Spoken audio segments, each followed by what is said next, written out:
everybody. Live. Yeah. Under the Mat Radio, this is your host, Tech, with co-host.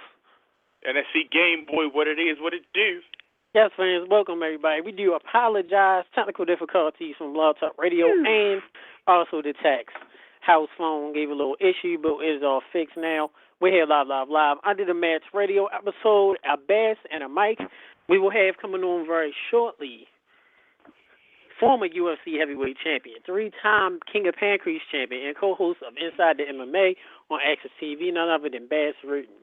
Also coming up at the top of the hour, we will have correspondent of Ring of Honor, CZW, Maryland Championship Wrestling, great ring announcer, and also former winner of the famous show Price is Right, Larry the Legend Trademarked, will be joining us. Real quick, before we bring in our first guest, this is your host, Tack. You can follow the show on Twitter at Tack_UTMR. You can follow NSC Game Boy on Twitter at NSC Game Boy. Spell it correctly, please. Please spell it correctly. I appreciate it. Yes. If you ever need to email us with any questions or comments, please email us at underthematsradio@gmail.com. Look us up on Facebook, Under the Mats Radio is our page. Instagram, Under the Mats Radio, one word. We have a YouTube channel. Thanks, big ups to Pro Wrestling Powerhouse and our correspondent, Shinblade, Under the Mats Radio on YouTube. With all that being said, I believe we have live on the air now. The man himself. Is this Bass Rutten? Are you live, sir? I am there. Yeah. And I'm sorry, guys. It's Boss, please. Boss. Yeah. No, you can't get that name wrong.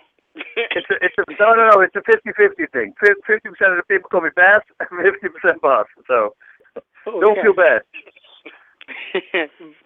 Thank you very much, Boss. We got it right?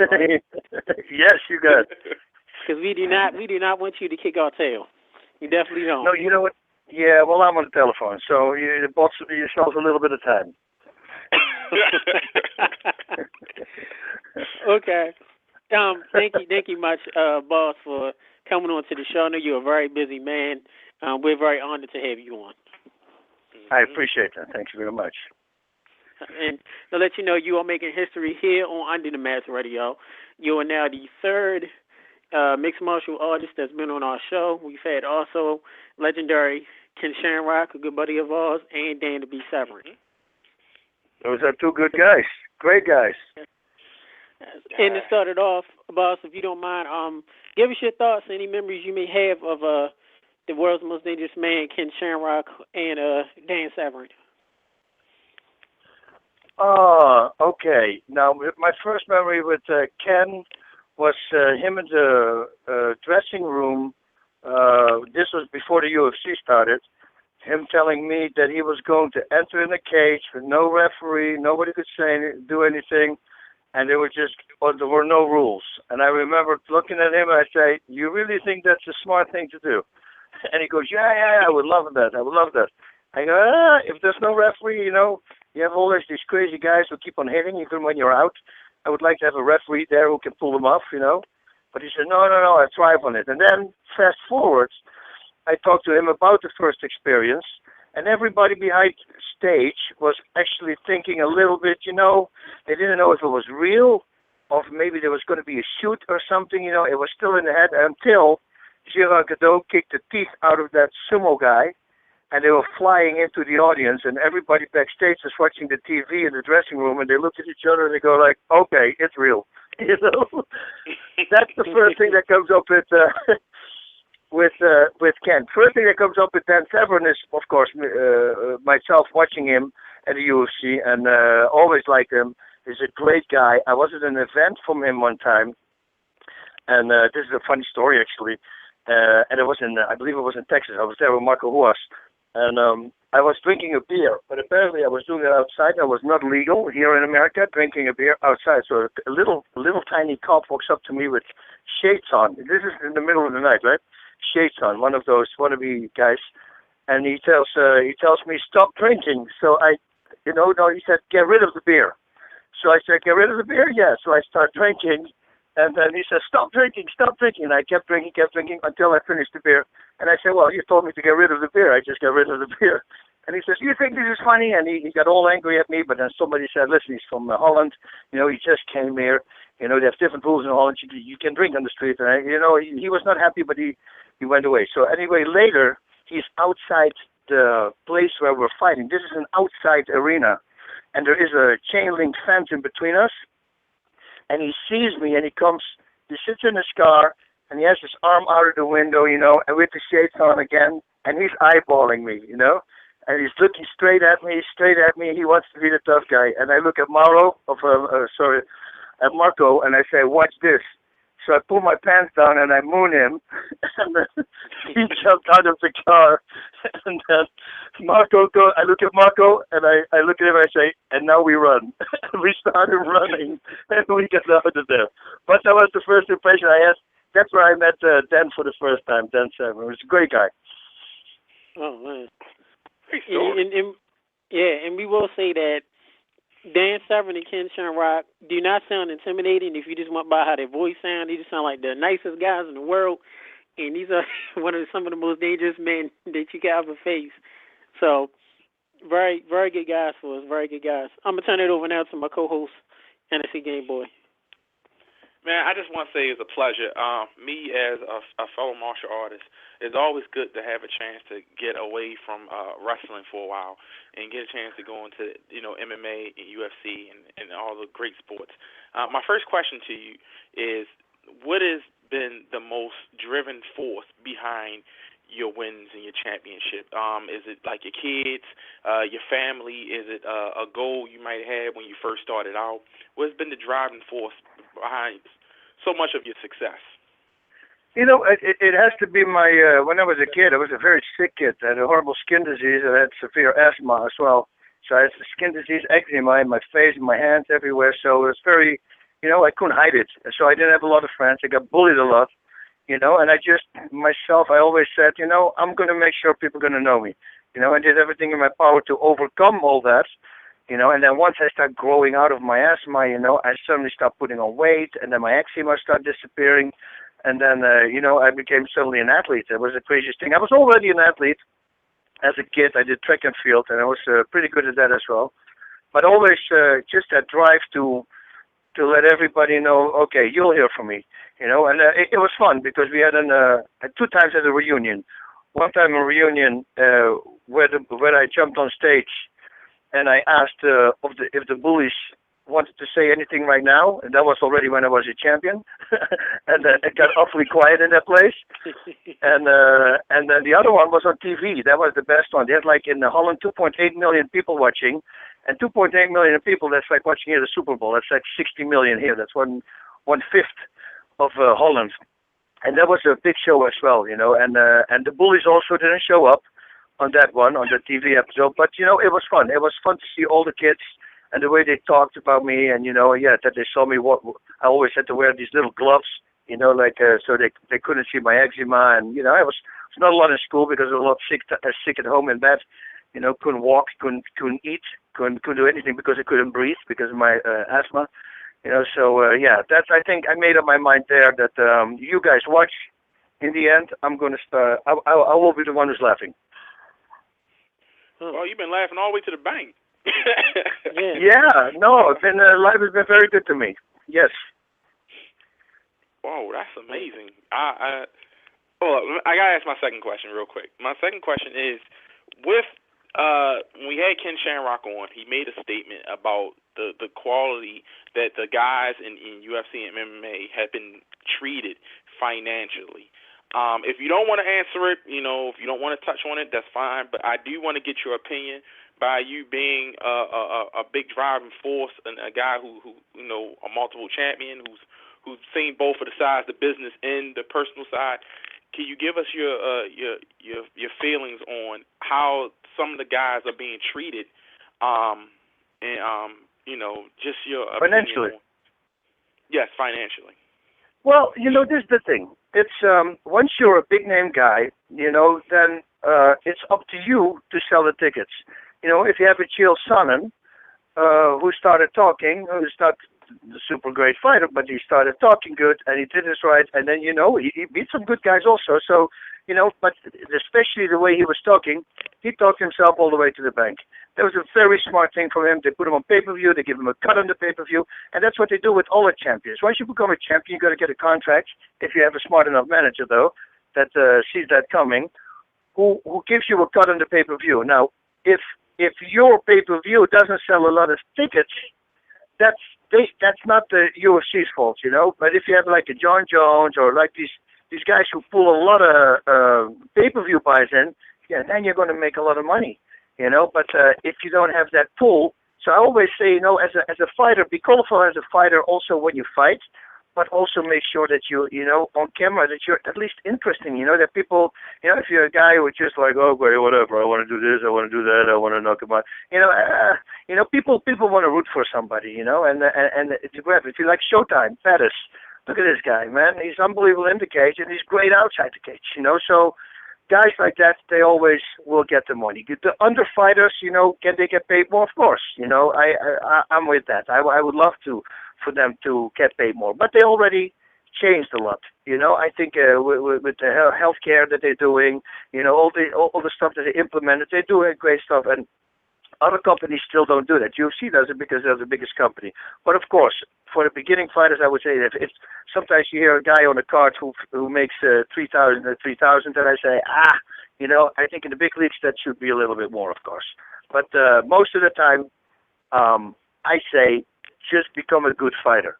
Once you stop all the whining and everything, put it to the side, just start focusing on really becoming a good fighter, do everything in your power to beat him, because once you become a good guy and a top 10 guy, you will make money. You know, because the people are going to demand it, and they want to see you fight. And once they want to see you fight, there's no other way than for them to pay you the big bucks. Okay. Thank you so much for answering that. I was hoping that, you know, you come and deliver. A lot of guys have kind of been on the fence with that answer. I mean, that question, because, you know, they don't want to get too personal with, you know, the business side. But thank you. And I believe you wholeheartedly. And I think that, you know, if you continue working on your craft will bring you exactly where you need to be. You know what I'm saying? You know, you put the work in, you will get the work out. So thank you so much for that. Yeah, but yeah, but also, you know, the early UFCs, like for instance with Ken and everything, there was not a lot of money. Sure, for us, we think, at the time, 300,000 pay-per-view buys, you know, but for all the money they lost and everything, it's hard to give fighters money. But when Ken came back and fought against Tito, I guarantee you he made a lot of money on that fight because they had 1.1 million pay-per-view buys. You know, people see that fight, and Ken has a smart manager, you know, so he got a cut on the pay-per-view. I think he made some pretty good money there. Early in the UFC, of course, you know, not a lot of fighters did, but then again, you know, so didn't the company. It was so bad that they actually had to sell the company to the Zuffa brothers, you know, to Dana White and everybody there. The Zuffa brothers, but it's the Super company. Right. Bob, is it okay if you take a couple of calls from the fans? No, of course not. Okay. All right. Wait for one to come through. Okay, right now, area code T40. You're live with Under the Mat Radio with Boss. My question for Bass is, have you ever seen any evidence that the fights in mixed martial arts have been fixed with either the fighters throwing a fight or a referee making bad calls or a judge not doing their job and throwing a fight? No, I haven't seen yet. In Pride, I saw some. You know, but I was there. They were very close to the pro wrestling. But in America, any organization, I haven't seen that yet. There was one time a questionable one because there was a King of the Cage. But of course, the owners didn't know that. But there was a student who fought his teacher. You know, and that was so over the top. It was almost like, you know, here I come. I'm going to do a knee bar. Here's my leg. You know, that everybody kind of knew. That was it, but that was on such a level that there was no money involved. But like as for money-wise, that people betting and then on purpose so they lose, no, I have never seen it. I think with the egos from fighters are bigger than the money they want to have. I truly believe that.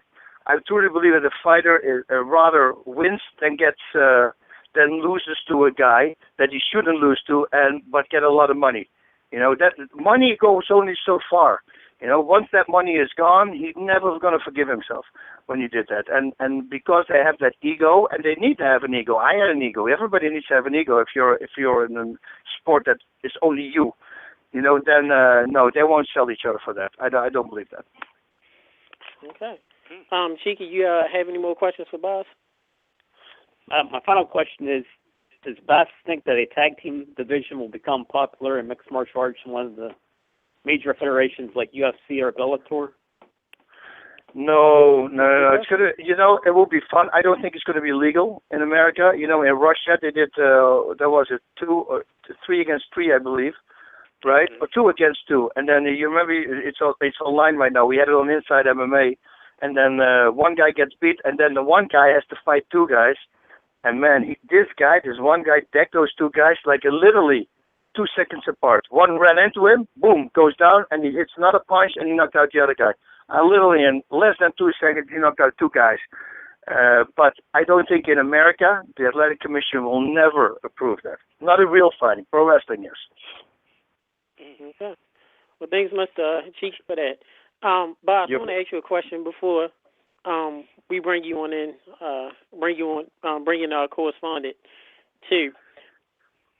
Rumor has it is alleged that in a match against Jushin Thunder Liger, you broke his shin bone. Is that true? From who? Takahashi. Yes. Yes, that's true. But it was not on purpose. You know, it's like today I got a tweet, or yesterday, from all the tweets, somebody said, "Man, I saw your highlight reel, and man, when you go for a submission, you really tried to hurt him." I said, "No, I don't. I never had that." You know, if that's actually sometimes I should have done it. I think because then I would have maybe won that fight. You know, because it didn't commit all the way because I'm afraid to hurt him. And the shin bone broke because I saw a day before the fight. It was early in my career. I saw an inverted heel hook from half guard on a big screen TV.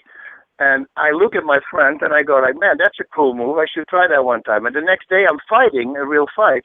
And I'm in that position and his foot is there. And I go, might as well try it.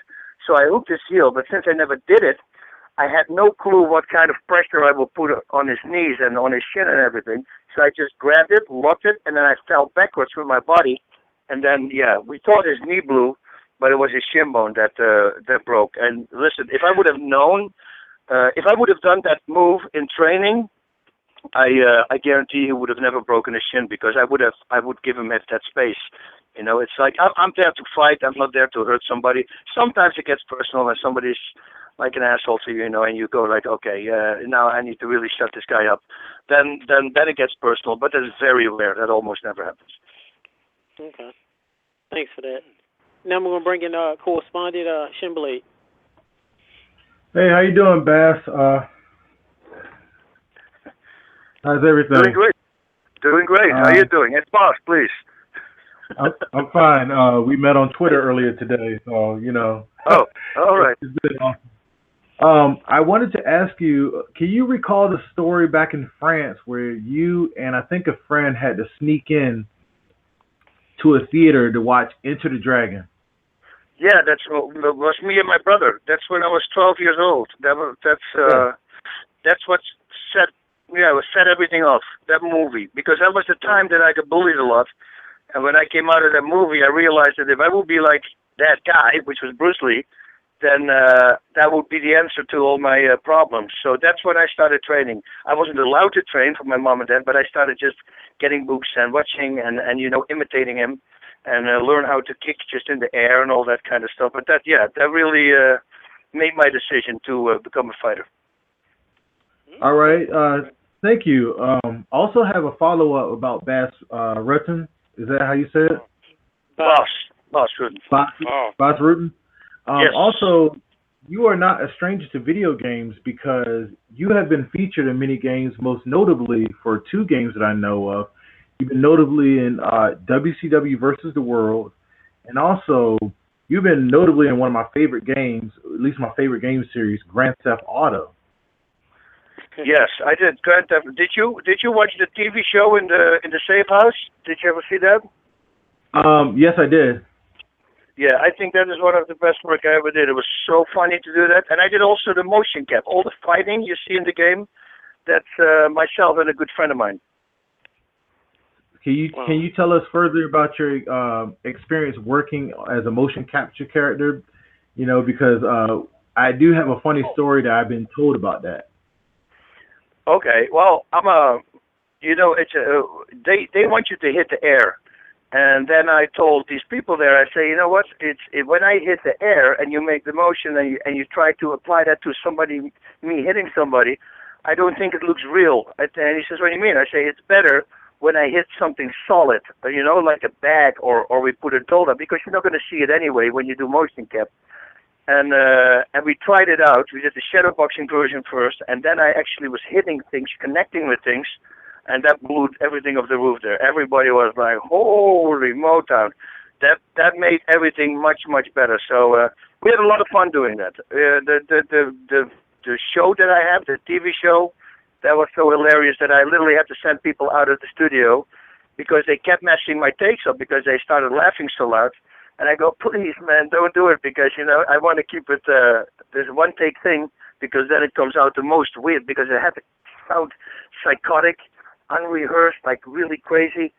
And but they were dying the whole time. So I said, okay, out the studio now and let me finish this thing. Otherwise I can't finish it. All right. Well, thank you very much, Bass, and I hope to see you on Twitter soon. All right. Sounds good. Thank you. All right. We do apologize, boss. Everybody wants to call you Bass. So we sorry. You see, I told you it's 50-50. Don't worry about it. Speaking of video games, I'm going to let my co-host take over. He's a professional video gamer, and I'm sure he would like to ask some more questions about that. Actually, my next question really doesn't have to do with video game, but I'll get to that in a minute. When I was training, I grew up in martial arts myself. I took Taekwondo, and then as I got older, I took Aikido. My biggest challenge in growing up in martial arts was meditation. And it took me a long time. Of course, everybody thinks you throw kicks and punches and grapples and all that, and, that's fine. But meditation was the hardest form of my training to really master to get me to that next level. So my question to you is, as you were training to become this fighter that you are now, or the weapon that you've become, what has been the biggest obstacle in your training that took you a long time to get over or to master? In the beginning when I was Thai boxing, it was controlling the nerves. I was a super aggressive fighter. I was very technical. In training, I would beat the best guys ever, and then in the fight, well, I would beat them too. But if I wouldn't beat him in the first round, I would have a problem because I would run out of gas. If I started the fight technical, and then when I get hit, I'll just go blank, and I just try to destroy that guy, which 14 times happened in the first round in a row, so that it worked good. But then, once you go up there in competition and you go and face guys who can control their nerves and who know how to steer away from the aggression, yeah, you're going to have a problem. And I mastered it at the end a little bit in Holland, but the complete turnaround for me was Japan. And I never knew. I have a theory about it. I think that in Japan, when you go in Japan and you fight, the audience it's like Rich. You fight a Japanese guy, but the audience is also for you. It's like there's no negativity in the air. And I think I've always been very susceptible to negative energy. Like in Holland and the rest of the world, for that matter, everybody's screaming and everybody's shouting, and it's very hard to leave that negative energy away and don't let you get soaked up in it, and then you become like just an animal. And in Japan, I was amazed after my first fight when I saw the pictures. The next month I came back for my second fight, and they gave me the magazines with pictures in it for me beating the first guy up. And I was like, whoa, man, it was I was so relaxed. Like when I would hit him, my facial would stay the same as I'm talking to you right now. I would block a hard kick, nothing would move in my face. And if you would have seen pictures of me when I was Thai boxing, every picture was like an animal face. I had, tried to kill the guy. And I totally became a whole different fighter in Japan. And then when I went to America and fought more fights here, it was easy for me to control the nerves here. I got used to it there in Japan. And for some reason, I did not have that in Japan. Very weird. When I started MMA, I'd never been any more that I was in a dressing room and I go, oh, what am I doing? What am I doing? You know, it was, I don't know, it was more of a game. I was excited.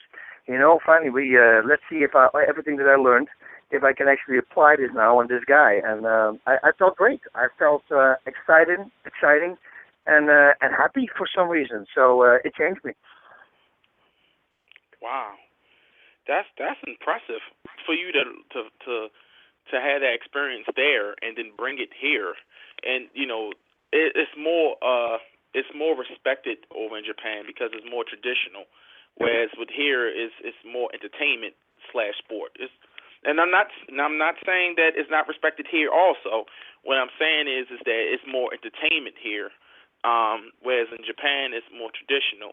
And you know, it's the respect level is slightly, to know that's highly impressive. Which but you know what? Why you're so good. You know what the thing is also, it's everybody in the rest of the world except Japan knows it better than you.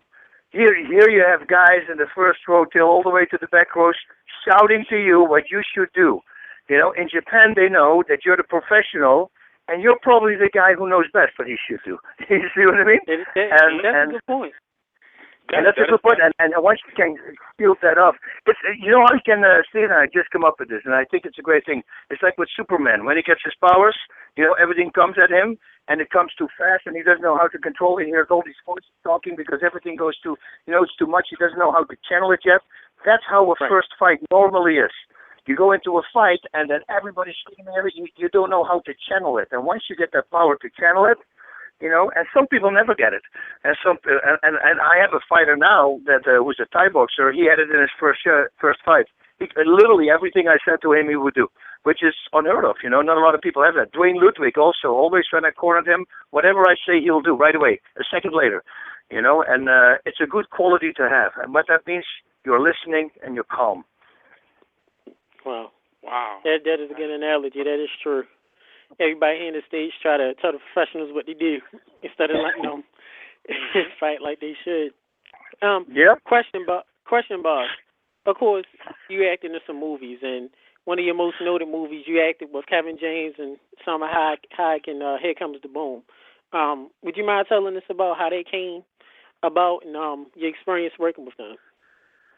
Well, you know, I know Kevin for 17 years. You know, I've been in a lot of little movies with him, and I was the voice in Zookeeper. I was in Mall Cop 1. I was but all little parts, tiny parts, and you know, he always kept me in mind. You know, and then when this part came up, you know, it was a big part, and I heard from the Sony Studios, from Kevin, that in the beginning, you know, the Sony Studios weren't really sure if they should use me because, yeah, well, let's face it, I'm a fighter, not an actor. Although I've been taking acting classes for a long time. I just an hour ago I came back from my acting class. I take acting still.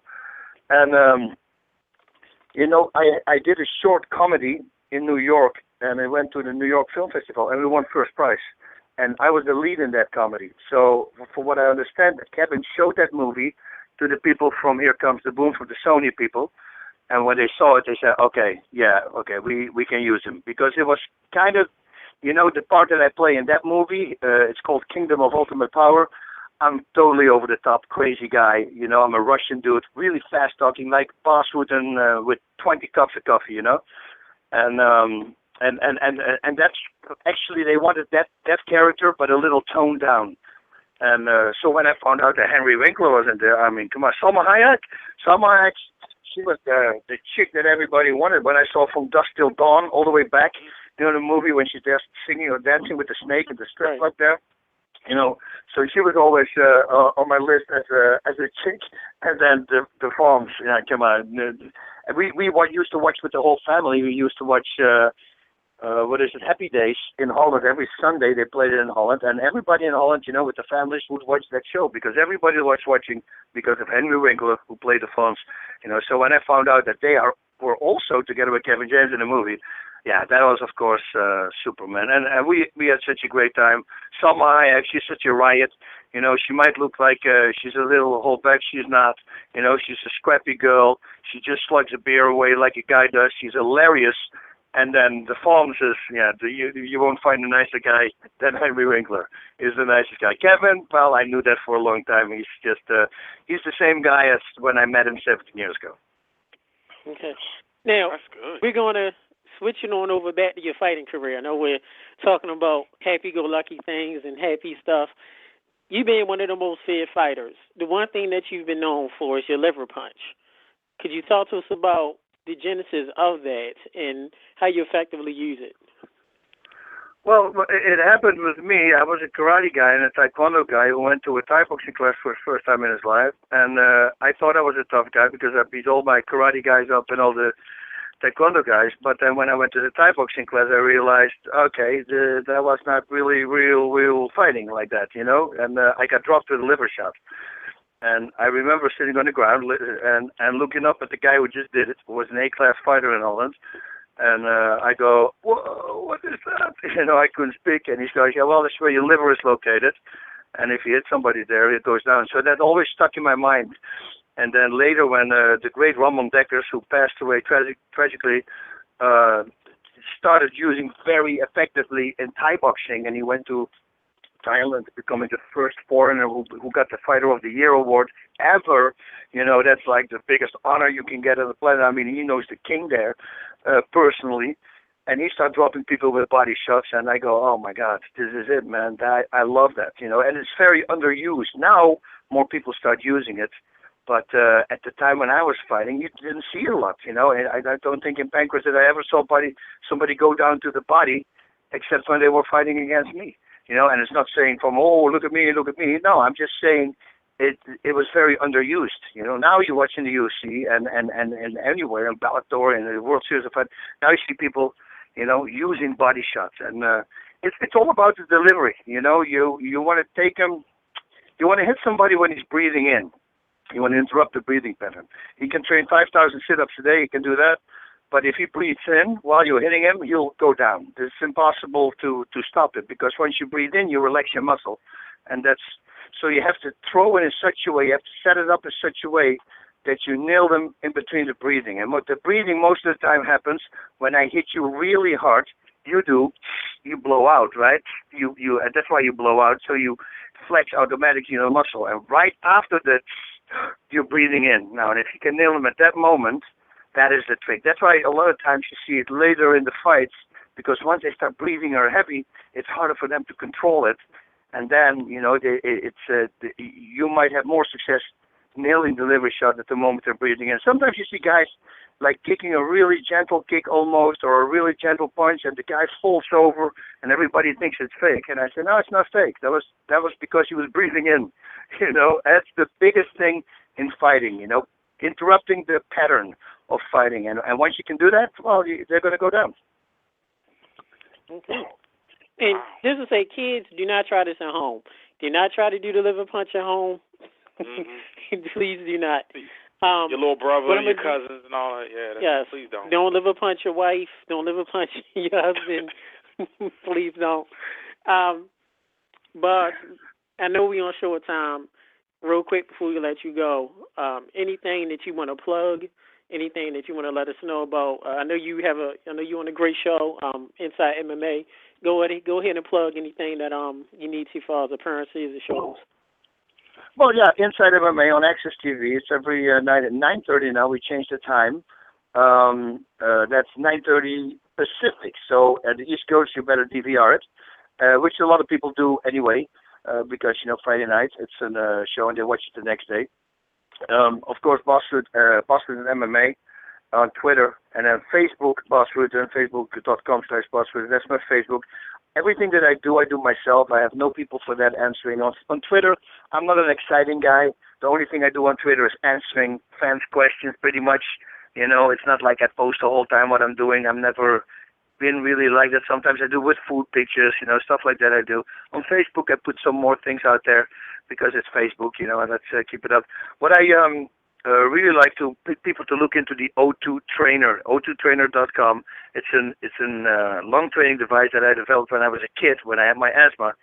And what happened was after asthma attacks, you know, if I would resume my track and field, because I was doing that as well, then I would break my running times all the time. And I never could understand why I would break my running times after an asthma attack, until I realized when I was at the doctor's office, when I saw a poster on the wall with a drawing of a pair of lungs, and I realized that the lung infection is in your lung pipe. It's the bronchiole there, the alveolo. That's the pipe that you breathe through, and that goes through your lungs. And when you have asthma, that pipe is infected.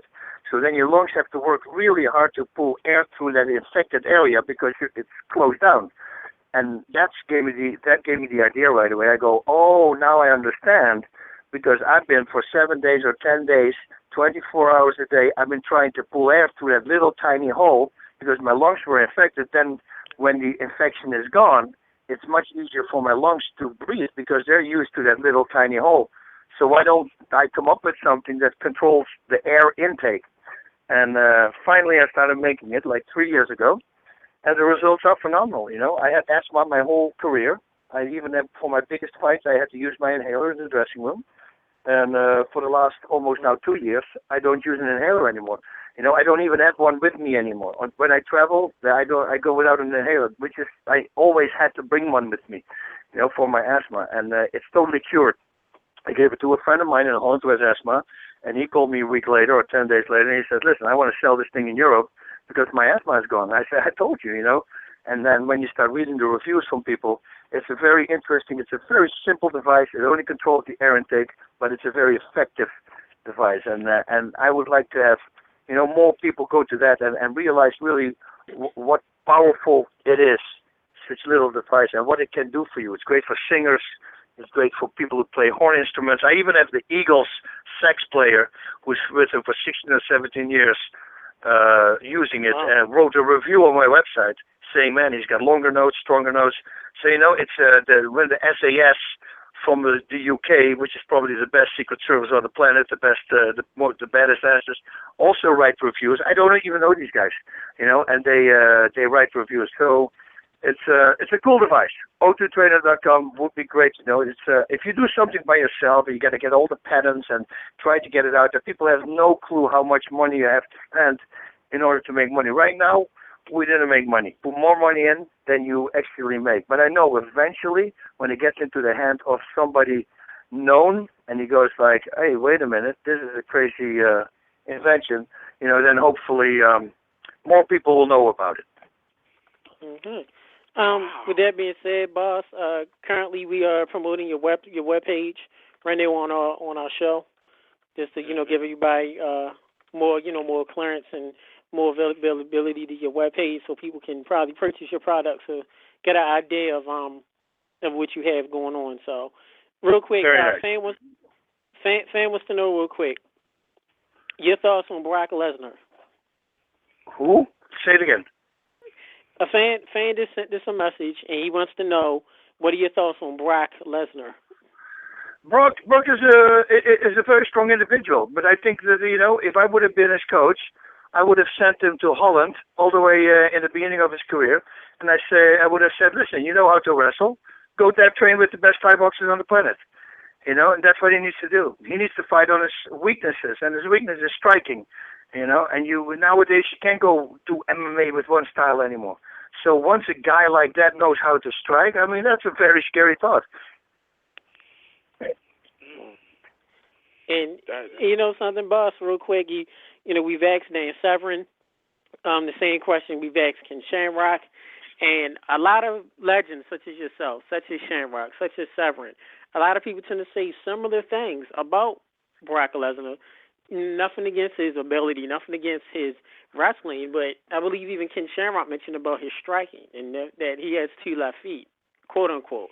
So, a lot of fans tend to get upset, and we tend to let people know, you guys, y'all legends. You've been doing this all your life, Shamrock and you and Severin and others. So y'all know what y'all talking about. So if you have 2 or 3 legends saying the same thing about another professional fighter, then it must be true. It is true. I would never, sometimes I say things about fighters, and then some people go, well, what if you have him on the show and he's going to say something to you about what you just said? I say, well, it's the truth, right? If he tells me, oh, that's not true, I say, no, it is the truth. If I tell you your striking sucks, well, then your striking sucks, And for me to say that, that's really, hopefully, I kind of spark with you that he's going to say, oh, Boss would have said I suck. Okay, now I'm going to train 2 times a day. You see? Then I hope that they think like that. But most of the time, a lot of fighters like to keep training in the stuff that they like the most, and the stuff that will hurt them or that they're not comfortable in, they want to stay away from that. But it should be the other way around. If you're already a great wrestler and you got a lot of power, well, let's improve the striking department. And if you do that, well, you can become a very good fighter. It's what happened to me. I lost by submissions, until the last time against Ken, and I got really fed up. I don't like to lose. And that changed my whole life. I said, okay, from now on, normally I did like 10 times a week striking and 3 times grappling because I had no grappling partners. And I found one training partner, and we started 2-3 times a day, only ground. And then I never lost a fight anymore. It made me a completely different fighter. I won my next 8 fights by submission. Yes, 7, but one fight was against Frank with submission control. So, it changed my life. You work on your weaknesses, and then you become great. Everybody should know that, right? Yes. Yes. I have one last question for you, boss, before you go. I know we're short on time, Tech. I'm going to make it quick. For all the little kids and the little boys and little girls who's listening, maybe teenagers or young ones who being bullied, who's being picked on, who wants to learn how to get inner strength, who wants to learn how to defend themselves, not hurt other people, but to defend themselves. What advice would you give to them? What are some words of wisdom that you can bestow upon them to kind of, help them find their way?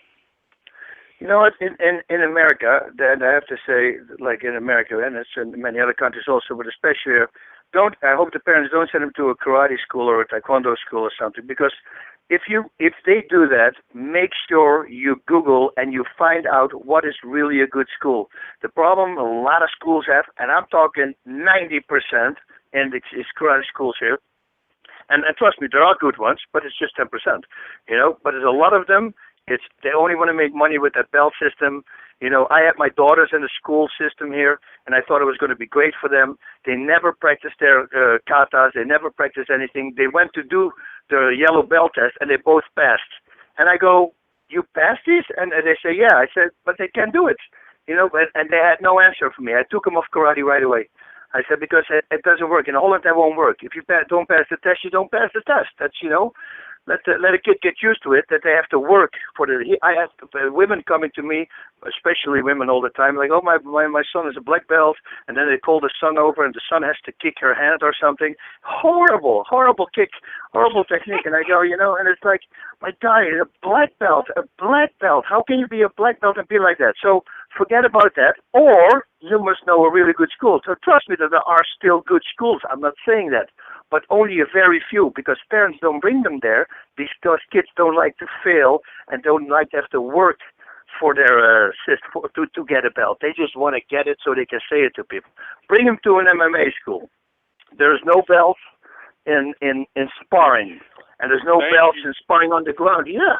And that will get you become the best fighter. You know why? Because you're also going to get hit. And they say, oh, but you can't hit my kid. Yeah, well, you can. Like if you send a bully to a school, most of the time those bullies, they can't deal with it because they have lighter guys or younger guys beat the crap out of these bullies, and then they realize, like, oh, wait a minute, oh, so that's how it feels to be on the other side, and they leave the school. Some bullies, they stay in the school, and guess what? Suddenly they don't become bullies anymore because they realize, oh, getting hit actually hurts. Cause and effect, I always tell parents. If you hit a guy real hard in the face, well, that hurts. Well, it's fun when you get hit in the face, then you realize, oh, yeah, it does hurt. Maybe I shouldn't do that to other kids, and especially once it becomes your profession. Why would you fight on the street? Only if people are attacking you. If all the guys who fight on the street who are mixed martial artists and who pick fights, they're losers. No, none of them is even in the top 100. I guarantee you that, because that's not how they go. A professional who knows he's good won't fight on the street, won't pick a fight on the street. That's what I mean. If somebody challenges him, it's like with me, I wouldn't fight until well, finally I will say, okay, you want to fight, you're going to have to take the first swing, dude. Because I cannot attack you. I have all these people watching here. You hit me, and then we'll take up. If you really want to do this, if you really want me to kick your ass, hit me. And then most of the time they realize, okay, maybe this is a different guy. Maybe I shouldn't do this. But that's a problem I didn't have for a long time. I haven't had a problem on the street like 11 years or something. The last story for me is the whole Sweden story. And after that, I never had a problem anymore. So bring it to MMA because that's where they learn everything. The ground, they know how to control people. Or if a friend of them going to get beat up, maybe he can choke one out. And everybody's freaking out when I say, who are you going to get choked out? Because people who don't know mixed martial arts and they hear about choking, they think it's the worst thing to do. It's actually the most humane way to stop somebody. When I was a bouncer, when I started understanding fighting, I wouldn't beat people up anymore. I just choked them out because why would I beat up a drunk guy who tries to beat me? I can beat him up easy, but why would I let him wake up the next day with his face beat in? It was just not a fair thing. But if I choke him out and I tie his hands and I call the police, now this guy's going to wake up in the cell, no harm done. It's going to be much better for him, and it's going to be much better for me. I don't like to beat people up. Or they got to be real bad people. Yeah, then of course everybody likes that. Thank you so much. I wish I could shake your hand. You have we got that part right, Jack. We got to see. Parents, if y'all listening, this is a world-class trained fighter who's telling you take your children to a school, a good school, preferably a MMA school, which I will myself co-sign. Learn the right way. Don't go to these Kim Karates with these belts and all that stuff. That doesn't work. You know what I mean? I don't know if it's still around, but I mean, you know the gist of it. These guys who got there, you get this belt, you get that belt and all that because they either don't know how to fight or they come with this confidence that, okay, yeah, I know how to fight because I learned some moves. And instead of defending themselves, they're now becoming bullies themselves. And that's not the way to learn to fight. I was taught that, you don't learn how to fight, you learn how to defend. That's what I had to learn. And as I grew up in the martial arts, that's what I did. I learned how to defend. I won a lot of battles, a lot of fights. I lost some too. But, I mean, I understood my mistakes and I rectified it and I fixed it. But thank you so much for saying that because there are so many people who have this. In America, they watch too many movies and too many TV shows, and they think that they can just go out there and just do it. And wax on, wax off, not going to work. It's a shame. Yeah, no, it's a shame. It's such a useless thing. Fighting on the street, it's for nothing. Like, oh, he looked at my wife. Why should you be happy? So that because it means she's a pretty girl. So be happy to it, man. Don't be angry. Why would they find any excuse to fight? It's a shame. It's and once you grow up also, because I was a hothead too in the early days, But still, I was always very fair, but that was again because I was bullied. Now if I would walk in the street and I see two guys against one, I always jump in, and I'm not going to fight, but I say, let's stop this. And then if they want to fight me, of course, then we'll fight. But, it's so useless. The next day when you wake up after, when you've been drunk and you've been challenging people and then your face is beaten, that's, it's a stupid thing to do. Just relax, man. Have fun. Drink a beer and go home. And if you're an angry drunk, don't drink. That's also big advice there. Yes, if you're an angry drunk, do not drink from Boss. He said it. Drink a beer, chill, and go to MMA school. Learn how to strike. Boss, thanks much, buddy. Hopefully we can have you back on the show soon.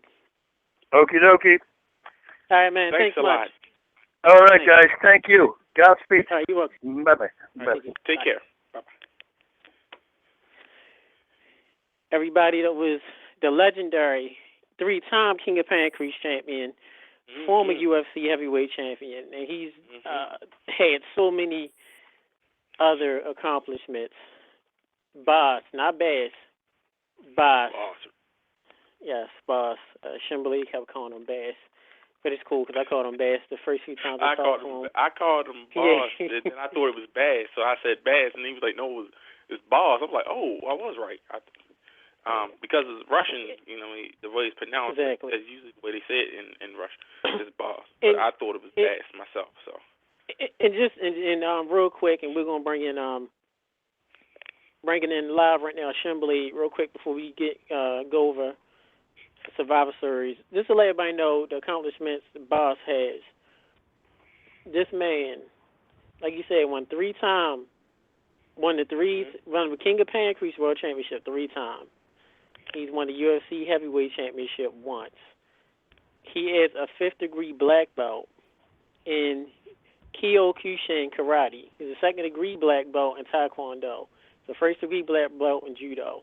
He's also a Muay Thai kickboxer. Anybody don't know what Muay Thai is, anybody know Sagat from Street Fighter, that's the style that he does. So Tiger knee, Tiger uppercut, he really does it. Yes, welcome back, Shin. His kickboxing record is 14 wins. Okay. Real quick, don't interrupt this. 14 wins, 2 losses. Mixed martial arts record, 33 fights, 28 wins, 12 by knockout, 13 by submissions, 3 by decision, only 4 losses.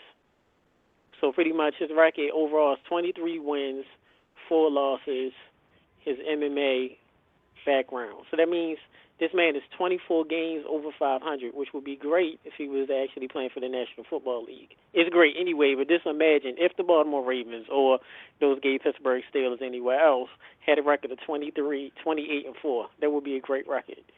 So just to give you an overview of the accomplishments, and there's many more accomplishments that this man, Boss Rutten, has accomplished and everything that he's done in the sport. A legit legend, very good guy. Had no idea he dealt with eczema. I deal with eczema on my hands. And, he's a good example of so many people who tend to cry. They have little ailments, they have little setbacks, and they tend to make an excuse about it. But here's a prime example of he didn't let asthma defeat him. He didn't let eczema defeat him. He didn't let being a bully defeat him. If he was able, he's from another country. He's Dutch. So for him to be able to get past all of that, get past all his adversities, and still be able to make something out of his life, to become a legendary fighter, a TV star, a movie star, then that lets everybody know, anybody listening, anybody that's a fan of wrestling and mixed martial arts, that's a fan of anything else, that's listening to the show because they're a fan of the show period, of Tech or NFC Game Boy, even if you're a fan of Shin Hands, if you have any elements in life, please don't let it stop you. If anything, use that as a more motivating factor for you to proceed what you want to in life. So, off that soapbox and the motivational speech, NFC Game Boy, real quick, your thoughts of Boss before we do a quick Survivor Series overhaul. I'm always excited to talk to fellow martial artists. I known about him. I remember when he won his UFC championship. That's back when I was watching UFC more religiously than I do now. And I remember seeing him on Here Comes the Boom, and I was like, I know that guy. And at the end of the movie, I said, oh, like I was telling my girls, everything. And I was just honored to have a chance to talk to someone who's, this guy's almost 50 years old. He's been fighting majority his whole life. And he's such a class act, and, he has so much to show for it. And he's straight to the point. A lot of fighters, they get hurt, they get ailments, things that happen to them. He's still very healthy, very understanding of the sport, very much involved in his contributions, not just to the sport, but to asthma, people with asthma and everything. That right there is just, a breath of fresh air. No pun intended. But it was just an honor to get a chance to talk with him. I can't wait to have a chance to talk with him some more. I had some other questions to get to him, but great interview, man. Part 2. Really good. Part 2 is coming soon. Like them in American HD, movies, yes. High quality. I don't know how you do that movie voice. But real quick, I believe, bringing on in, is this Larry Legend, Trademarked? This is Larry. Yes, it is. Believe everybody. Hey. Welcome. Live, once again. Introducing to some and presenting to others. Larry Legend, Trademarked, correspondent of Ring of Honor, CZW, Maryland Championship Wrestling. He's done it all. He's announced at the Great Madison Square Garden. This is Larry the Legend. Welcome back to Under the Mats Radio, and also your first time for all of those hearing you on Pro Wrestling Powerhouse. Hey, man, I appreciate you even reaching out to me to, to be a part of your show. Thank you. Well, first thing we want to get off first. We didn't get a chance to ask you this, but everybody's dying to know. You, sir, or winner of The Price is Right. Is that correct? Not only am I a winner on The Price is Right, but this interview is taking place 2 years to the date that I actually, or that the episode aired, nationally, that I won big, including, the showcase, everything that you could win. I won it all. The only thing that I didn't win was the young lady who was, a finalist with me. The only thing I didn't win was her showcase, but I won everything else. Yes, I won. I won big, and this is the 2-year anniversary of it. It happened in 2012. The episode aired, and here we are today. So yes, I'm a former winner of The Price is Right. I'm a winner of The Price is Right. Well, 2-year anniversary, live, definitely. If you get a chance, if you can, tell us about. And wait a minute, hold on. I'm sorry. I don't mean to cut you off, but were you saying that this is the first time that I've ever been on Powerhouse? This is the first time. This isn't certainly the first time that I've been interviewed by you. So I mean. Oh no. Now see, when we had you, we was with the other network, and there we're live. We're moving things on out with a bigger, broader audience. So not the first time we've had you on the show, but some of the listeners, this is the first time they get a chance to hear you on a bigger national network. Oh, fantastic! It's legendary. Yes, it really is. for the second time, let's do it legendary. I like it. Yes, it is. If you can, real quick, tell us your experience of being on The Price is Right. I know so many people watch it on TV. Everybody grew up and watched it at some point. If you can, tell us about your experience of winning and how it was. Oh, it was television. Do you understand? It was television. So my thing about it is that I was very genuine, and the whole reason that I even was a contestant was because it was my mom's birthday. A lot of people don't know this part of The Price is Right, but that whole thing was a birthday present to my mom. My mom had never been to L.A. She certainly had never been to see The Price is Right, and I as well had never been to L.A., so her birthday present that year from her son, the legendary Larry, was, all expenses paid trip. Let's go out and visit L.A., for the first time as a, son and mother, and by the time I had gotten us out there and gotten, the hotel and the rental car and everything, I was pretty much broke. But someone had told me that, all you have to do is sign up for the show The Price is Right. All you have to do is sign up and show up when you say that you will, and you could go in and watch them tape it, and everybody knows that with The Price is Right, not only could you watch them tape it, but hey, you might be up on the stage, on television, so I was very genuine the whole time that this was all about my mom and her birthday experience. But once I got to the studio, I was like, okay, it's lights, camera, action, let's have a good time, and I wanted my mom to have a good time. And, I started to realize that there was a potential that I could get called up because up until this point, I'd been so genuine about the story, of what even had gotten me to be a contestant that, I started thinking that, hey, maybe I could get up there. And if I do get up there, I'm going to need to know, this stuff because I'm not I don't watch we all watch The Price is Right, but, I'm not like that avid of a follower of it. I'm more of a Bob Barker guy, myself. That's the era that I watch. But I was thinking I might get up there, and if I do, I need to know what to say. And that's when, right there before the show aired, in the audience to my mom, I said, okay, now if I make it all the way to the end, what is the average price that, that showcase, the whole kit and caboodle is going to fall between? And, my mom, she watches The Price is Right avidly, so I knew that she was going to know the answer. And she told me, son, she said it's going to be anywhere between $37,000 and $50,000. And I said, $37,000 and $50,000? And she said, that's right. And I said, all right. And lo and behold, once the show actually started, third contestant, Larry Mercer, come on down. And I was like, okay, television time, just excited.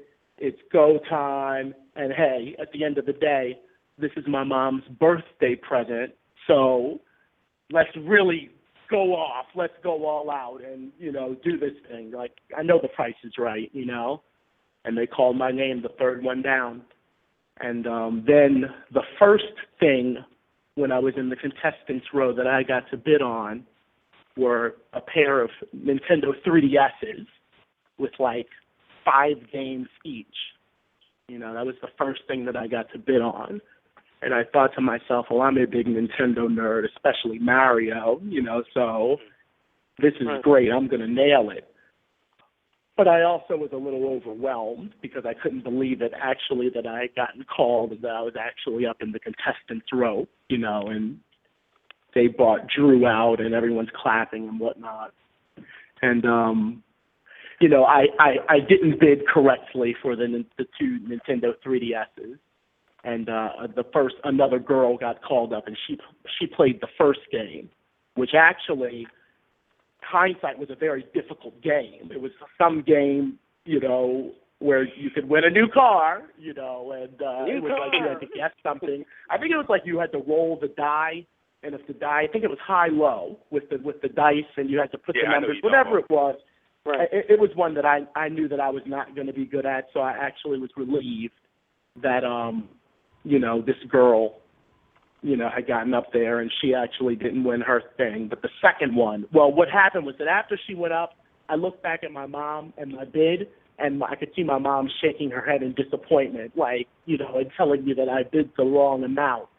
And I decided right then and there, I was like, well, you know what, from now on, I'm just turning around and looking directly at my mom to see, and see what I should bid for these prizes, because I don't watch, but I know my mom does. And even at the beginning, I asked her right before the show started, what is the average that Showcase Showdown is probably going to be.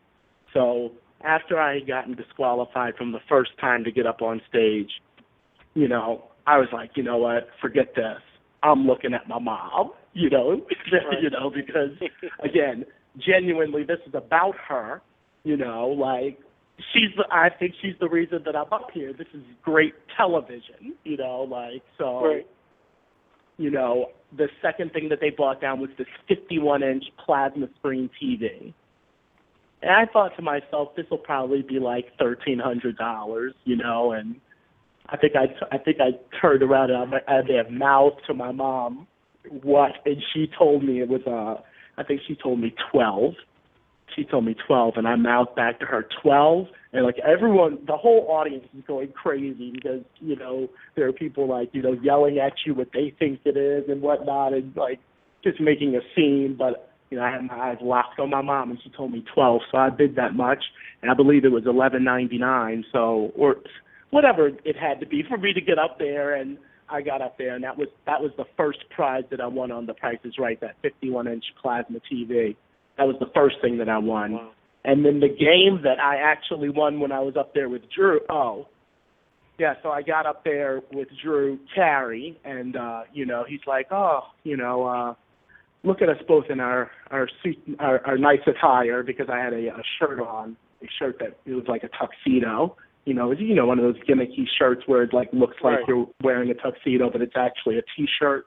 I had one of those on, and he said, look at us both dressed up. And this whole part you can watch on YouTube. All you have to do is type into YouTube Larry Legend on The Price is Right, and this entire part that I'm describing, that you can watch this. But I got called up. What's that? Yeah, our correspondent right now is going to post that up right on the show page so everyone can see it. Yeah, so that's that you can see that. But when I got up there, Drew asked me where I was from, and I told him I was originally from Baltimore, Maryland, currently living in the Bronx, New York. And he was like, "Oh, the Bronx, New York, you're coming up in life, or you're moving up in life, some sort of slick Cleveland, Drew Carey thing, and I'm like, I guess, and he was like, what do you do? And I said, well, I work part-time retail because that was the truth, and I was like, and I moonlight as a professional wrestling ring announcer, and Drew kind of did one of those like take it aback for a second moments, and he was like, a professional wrestling ring announcer, and I was like, that's right. And he was like, oh, well, why don't you give us a little bit of what you do, announce as if it's me and, George over there, and George is his announcer, and, I was like, I'll only do it if I get, George's permission because, I'm an announcer, and, if I'm the announcer, I hate when I'm professionally doing what I need to do, and, sometimes the promoter will need to say something, and, they'll just, take the microphone from me, and, the whole, formal way that the whole entire show has been sounding is, broken into by, a different type of voice, and that really bothers me as a professional, so I did that as a professional announcer, as a courtesy to him, to just say, this is your show, this is your microphone. Yeah, this guy's the host, but you're the announcer, So right. I said that I'd only do it with his permission, and, he kind of jokingly responded that we only need one announcer here on The Price is Right. And, the crowd loved that, and I kind of, reacted like, oh, you're not going to let me announce this. And then he sort of just said, he sort of said, I'm just, right. He's like, no, I'm just joking. I don't care. Do whatever you want to do. And that's when I proceeded to go ahead and do a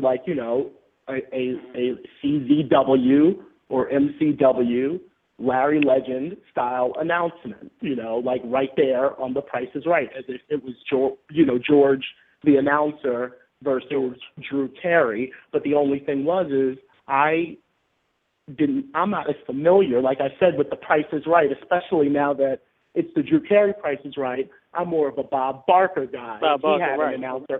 He had an announcer called Rod Roddy. We all remember Bob Barker and Rod Roddy, But and if I'm correct, Larry, not to cut you off, Bob Barker has outlived, I believe, at least 4 or 5 announcers, I believe, on The Price is Right. Oh, why do you want to curse me by saying that, brother? Not anything wrong. It's just a quick trivia fact is that Bob Barker, who's agent, who's one of those people that just never go away. That's like a relic that'll never go. Is as long as he's been on the show, it's been at least 3 or 4 announcers on the show. Which the show was great. Real quick, Larry, while we got you, for wrestling. Real quick, when you think of ring announcing, well, who is the first person that pops in your mind and why? When I think ring announcing? Yes, in wrestling. I mean, I guess myself. Well, but besides yourself. Yeah, I like it. Yeah, I guess myself. Okay. And since you mentioned yourself, and I'll say this real quick before I turn it over to Game Boy, what makes a Larry Legend ring announcement different from everyone else's, from Stephen the Angels, from DeFink, from David Michael Capetta, from all the other ones, to Tony Chimmel, what makes your ring announcing, your introductions, your style different from everyone else? All right. Well, firstly, you're gonna go. Hold on. Firstly, it's Gary Michael Capetta, but Gary, I'm sorry, Gary. you know, I'm thinking of it's all right. It's all right. It's all right. It's all right. I have to because I'm an announcer, and so is he. So I have to. Even though I didn't have so pleasant of an interaction with him once, but that's another story. What does it is that, and I often try to separate myself as being more of like, kind of like the host of the show as opposed to the ring announcer. I kind of like to think of myself kind of as the MC of the show as opposed to like, the ring announcer. So when you mention a ring announcer, Justin Roberts, he's a great ring announcer. Lenny Leonard, he's a great ring announcer. When you think of people like Larry Legend, and I kind of put myself in the same category as like an announcer like Gavin, loudspeaker, it's like, we have to be seen as a movable piece of the show because we're the host of the show. We host the show, and in addition to that, announce like in the style of a ring announcer. So what really separates me from other ring announcers is that I kind of can exist on a couple different sort of advertisements type of sort of, selling products and interactions with, the crowd really up close and personal as opposed to just being the guy to say, standing to my left weighing 213 from Gainesville, Georgia. I can be more of the host of the show, and that's what makes the show legendary. That's what makes you say that was a great show. And it's just that little extra that is what I can add, and I think that's gotten me as, kind of as far as I've gone to this day. Am I done talking about The Price is Right? I mean that because we were up to the part where I'm about to win something else big, or we could just forget about that and we'll get back to The Price is Right. I know people on Facebook and others do have a lot more wrestling questions for you, but we'll get back to The Price is Right before we let all right. Sorry about that, Larry. No, it's all right. Sorry about that. If you're gonna ask, I'm gonna tell you about it. And I got pretty far in the story. I mean, we all know because at the beginning of the interview you asked, but yeah, I was a winner. But yeah, I was up to the part that you can see on YouTube. So everybody who's listening, you can just watch that part I was describing when we moved on. You can just watch that on YouTube. It's posted on the site now, so sorry about the audio problem. People can see. I know. Yeah. It exists. Larry, I have a question for you, and it was a question I wanted to ask you. The last time we had you on Under the Mat, you gave us a story about when you were starting out, the Carmelo Anthony story. You pretty much was how Carmelo, yep. Yeah, how you were getting into your voice and you were being mocked and made fun of. And I was telling you a similar thing that I had with you is that I'm constantly told, especially by some of my peers, that I quote unquote talk white or I quote unquote sound white. Yeah, I think that's. I'm sorry. Go ahead. No, I'm almost finished. But my question to you is that after the show, I got a couple calls and hits from fans out there who also had that same problem. So I told them the next time I come across you, I was going to ask you, and now since I have you on the show, on the air, here's my question. To the fans out there who are listening and who are going through that same problem of quote-unquote sounding white, what advice do you give to them to make them feel a little bit more ease with themselves, like you had yourself? I would recommend that they continue to talk white because probably they're getting that pressure from other members of the community, not necessarily, the community defined by race, but just, peer groups. They're probably getting that pressure by members of a group that identify with, sounding a certain way. And, you can kind of exist as one of the ones that sound alike, or you could sound different. And what you'll find is that the more that you sound different, the further in life it will take you.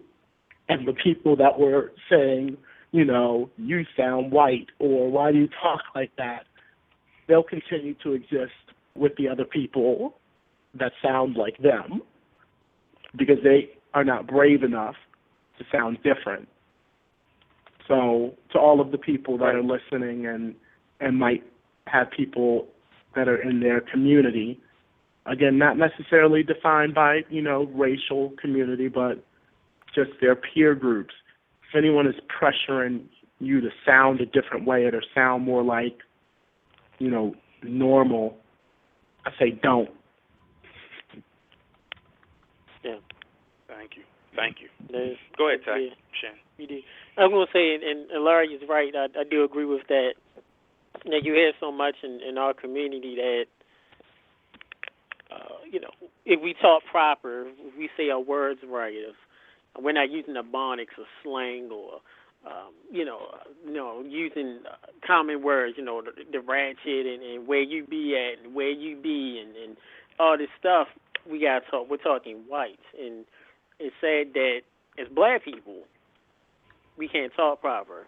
We try to do something proper. It got to be white. It can't just be, oh, you're talking black, or it can't just be, okay, you're talking professional. That's how you're supposed to talk. Everybody has a mindset of, to talk black, you got to talk, you can't talk right. You got to use ebonics. You got to use slur. You can't form your words correctly. You can't speak well. And I said, so we give you big ups to Larry for speaking different, for saying your words correctly. I took speech classes growing up in school. I know NSC Game Boy, he took speech classes. I have a lot of buddies who took speech classes, and it's good to speak proper. It is, and we want to give you big ups for that too. Yeah, if you want the best advice, all I'd recommend is that you read to your children. All that you have to do is read books to the children. Right. Right. That's all you have to do. Well, that'll be the talking proper. Yeah, that's talking proper. That's the way that you do it. Is just read. I try to read books to my godson every time I'm around them. One is 4 and one is 7, and I just try to read around them. Good. That's good. That's a good point. Shannon, I know you want to come on in. Well, Tech, since we're talking about quote unquote talking white, we always have that movie now called Dear White People to address people now. So, I think all three of us have that problem. I have it going on an everyday basis. People say it on the phone when I'm doing talking to people about interviews and everything. They meet me in public. It's like I was expecting a white dude to come out. So I pretty much had that problem ever since growing up. And I used to go home to my mom and say, I hated it, and she would just tell me that there's nothing wrong with your voice.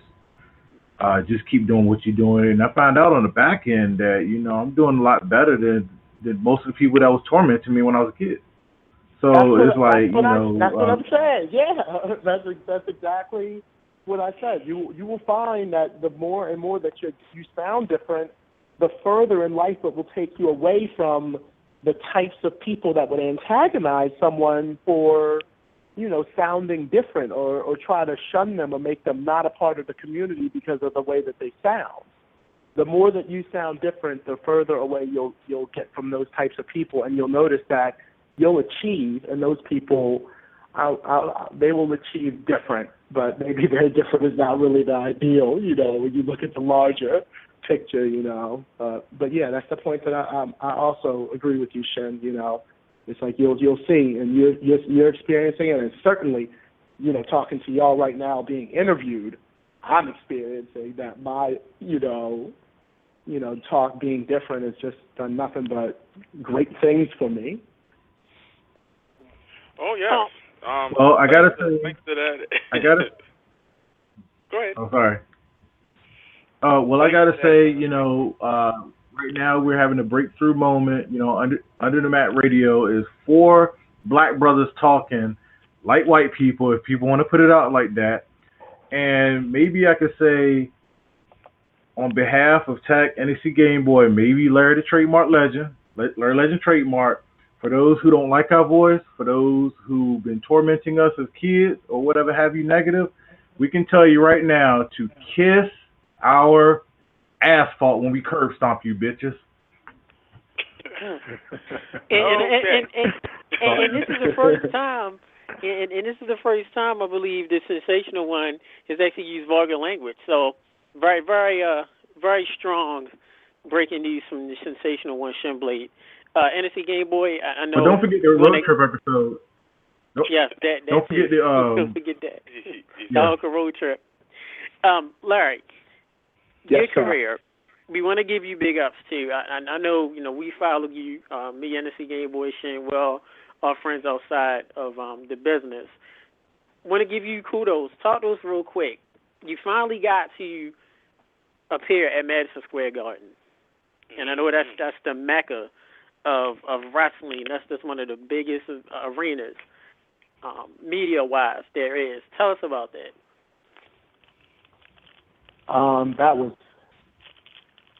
That was great. That was great. That was a great weekend. That was a great weekend. That was you know what, I found out about it, I think, a week and a half before. I had to have found out about that, maybe July the 12th, and the show was July the 26th. So not too much time to prepare, and it was sort of kind of being worked out at first. Like when they first reached out to me, it was like, all right, we'll get back to you.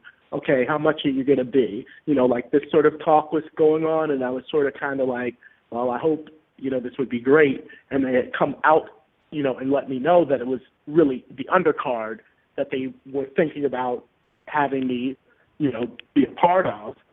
I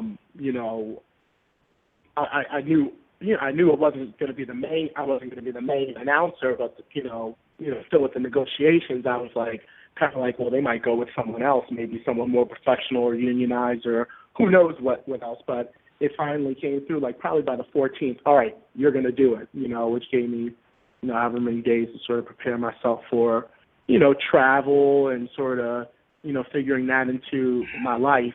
And it was really a hectic situation because the next day in Laurel, Delaware was Ring of Honor Future of Honor 2.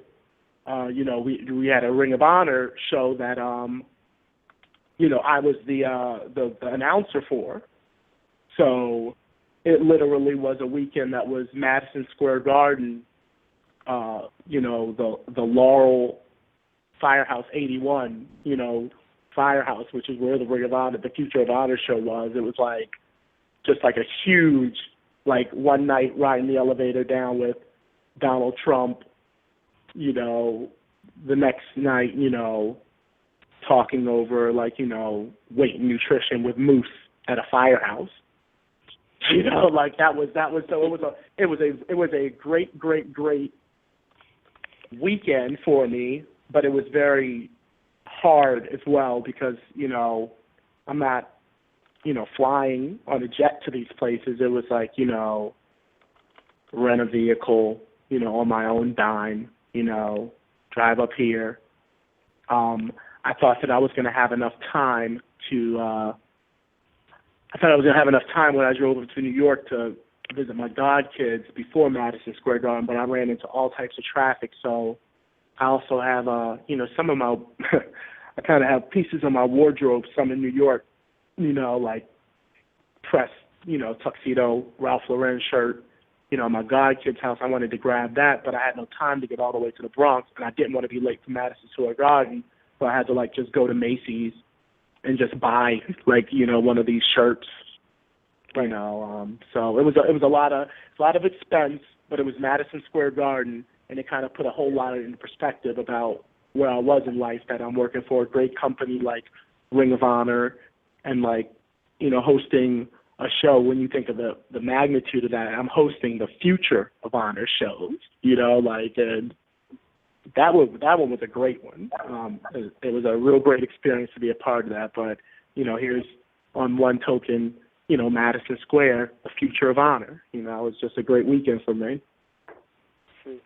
It was very nerve-wracking until I got in the building too. And at first there were no media credentials or press credentials or whatever, staff credentials. I don't even know what category I really fall into. There was no credentials for me at first when I first went to go in like I was a staff member. And the security for Madison Square Garden, they all wear they crimson, jackets, and very they all communicate on these walkie-talkies and whatnot, So it was kind of like I had to stand there for a little bit, while they were sort of checking over things because my name wasn't on some list. But eventually, the man came down and got me, the man. And when I say yes, hold on. When I say the man, I'm talking about the gentleman who reached out to me to begin with, who was not the promoter, but who I needed to see about that paperwork, all of this, business. So he came down himself. Yes, the man himself. He wanted to take me on up, but they insisted that some sort of a lanyard. They had the whole machine right there. They created a lanyard for me, to make sure that I would be okay with just maneuvering all around there for the remainder of the production. And then I got taken up to the 5th floor, and that's where they take you. The 5th floor is like the ground level of where all of them come out, and all of them play ball, So at that point, I was like, floor, ground level. Of where the 5th floor is when you get out on the 5th floor, you're on the level of I'm walking out to the ring at Madison Square Garden, not the ground, where the front row seats are, essentially. So, I mean the ground level of the arena, not So, I was up there and I was like, wow, I'm here.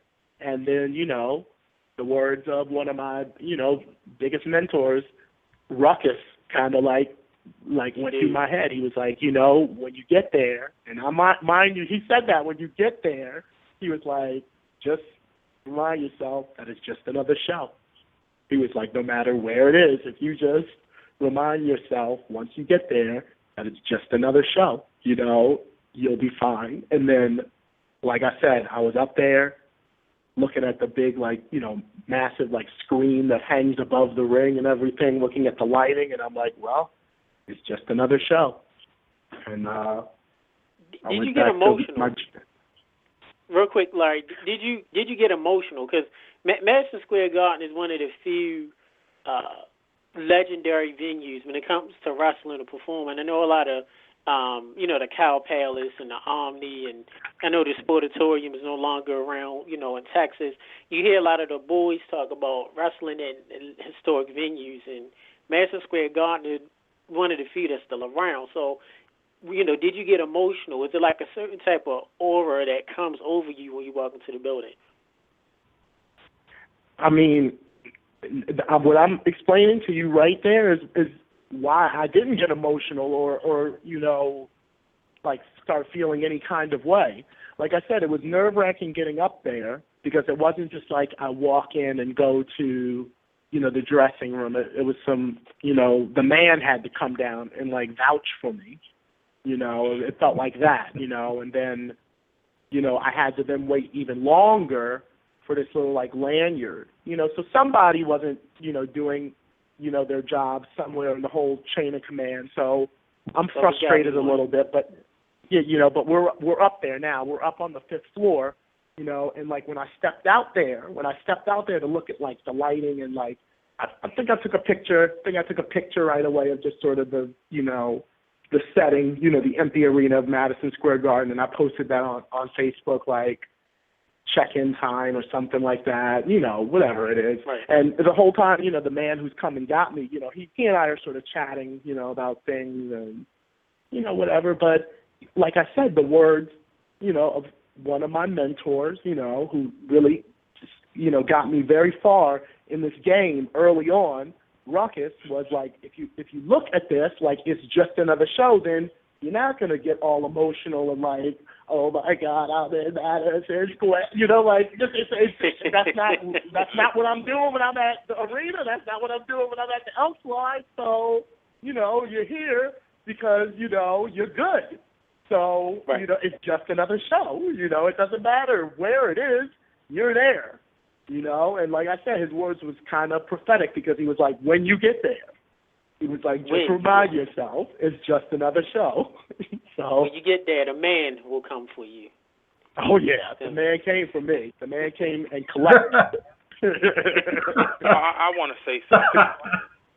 All jokes aside and everything, Larry, you know, for me, George, you know, Evan and Shin, and Under the Mat, I want to say congratulations to you, brother, for being at one of the most prestigious places in the country and doing what you love to do and doing what you're great at and you know, knocking it out the park. I don't know too many black ring announcers, professional black ring announcers, and I damn sure don't know a black ring announcer who have announced in the prestigious Madison Square Garden, and now I do. And I'm glad to have a chance to say I know you before and I knew you after. So, you know, all jokes aside, you know, we all here. I want to say, on behalf of all of us on this show, congratulations to you, brother. That's a profound achievement in your life. And I yes, it is. We wish you the most and the best out of your profession. I know you got much more to give and much more to do. But for right now, that is a hell of an achievement, man. Congratulations, man.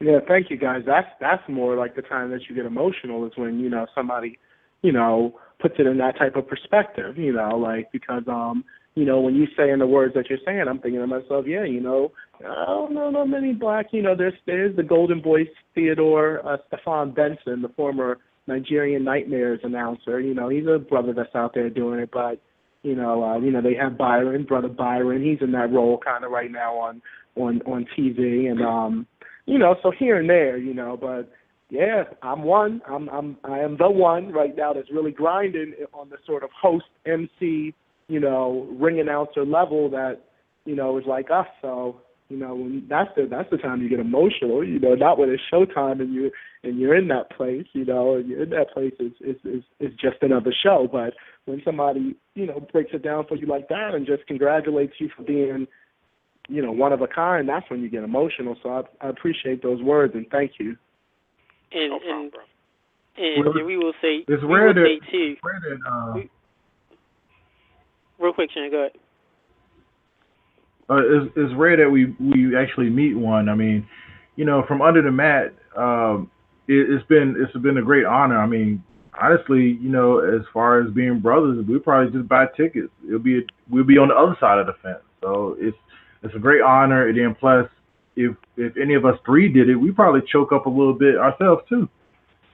Yeah. Well, I will mention too real quick before we get more into wrestling that, as NSC Game Boy says, Under the Mat Radio started almost a year and a half ago, and me and NSC Game Boys had many meetings at his house, at my house, at events. Larry, you've seen us at you know, loafers and different places, and you blazed the trail. You being a black announcer, being a black MC, being the only one really right now doing it. Us being the only and the first all-black successful wrestling radio show in not only Baltimore, Maryland, but around the world. For us to win an event, for us to win awards, for us to get accolades from legends, J.J. Dillon and Rip Rogers and all of those that really look out for us, it can get emotional. Because when we went out for it, and when NSC Game Boy got emotional, I got emotional. You know, it was a big thing for us that, you know, of course, we all got bigger goals and bigger things to do, but for us to blaze a trail to be the first, if not the first, somebody you feel to say that we did something like this, that's a big thing. It is. I hear you. And you know what? I guess in a lot of ways, there were times when I kind of, you know, and I don't mean to say when I was coming up, but there were times when I was in certain situations where I kind of looked around and I kind of got emotional that I was in the places that I was doing the things that I was doing. For example, back in 2011, I did the Dragon Gate shows. I was the host of the Dragon Gate shows in Atlanta, one in North Carolina and two in Atlanta. They were kind of like when, Dragon Gate was doing these 3-shot deals, and I had never been that far south, to announce. I had really only been in Maryland, New Jersey, New York, and PA, and Delaware, that little kind of like this little mid-Atlantic pocket, But now, I gotten to the point where I had made enough connections to be announcing some pretty prestigious in the realm of wrestling shows, in Atlanta, 2 in Atlanta, and 1 in Burlington, North Carolina. So I remember getting emotional back in 2011 when the first time that I went far down south, to be the host of a show. I remember getting emotional on that trip a couple times. I kind of got choked up. I was like, and it wasn't glamorous at all. We was all just in a van. It was just like we were all in a van and staying at different hotels. Well, me, I stayed with AR Fox the whole time that I was down there. But it was just emotional, going down south for the first time that many miles away from my home to announce, but then the second time, it's just another show, we're there. So I can relate to the, just sort of that emotional way that you can get. But by the time, Madison Square Garden came around, and I guess in a lot of ways, I had already announced the theater at Madison Square Garden. I had already announced 2 events there. And the third time that I got invited to do a show in Madison Square Garden, it was the Garden proper. So, I mean, I guess in a lot of ways, with that whole "it's just another show," having already kind of sort of done the Garden, like it is the Garden, it's the theater at Madison Square Garden. On the night that I did it, like in the big Garden, it was Kevin Hart. It was the night that he was filming that movie that came out. The second time it was Kevin Hart. The first time it was the Knicks, so it was Carmelo, So, okay. And I remember kind of just thinking to myself, I'm in because the theater is actually below. It's actually located below the Garden proper. I was like, wow, I'm down here, and Carmelo's up there playing, and I felt some kind of way about it. And then the second time, it's like I was down below, and Kevin Hart's up there doing. I just thought it was a show, and then I found out that's where they filmed a lot of that movie. Whatever his live movie was that came out, that night I was doing a Muay Thai show in the theater of the Garden, so that the Garden proper show was the third time that I was invited there. So I guess I don't want to say the luster was lost off of it, because it still was a moment, and I was soaking it in, and I will never forget it, and I can't wait to go back, but. I had to get myself together, and do what it is that brought me there, so I could be invited back, because this was the first time on July, 26th or 27th, whatever day it was. This was the first time that I was in the Garden proper, but it certainly won't be the last. So, I didn't have time to get emotional that day, but I can relate to it though. Real quick, Larry, I believe we have a fan that wants to come on in and ask you a question, if that's fine. That's all right. Area code T40. Welcome to Under the Mat Radio with Larry Legend. My question for Larry is, what's his favorite Mandy Leone story? My favorite Mandy Leone story. Thanks, Shiggy. Oh, okay, I got one. Oh no, that's just a story. Let me think of my favorite one. Hold on.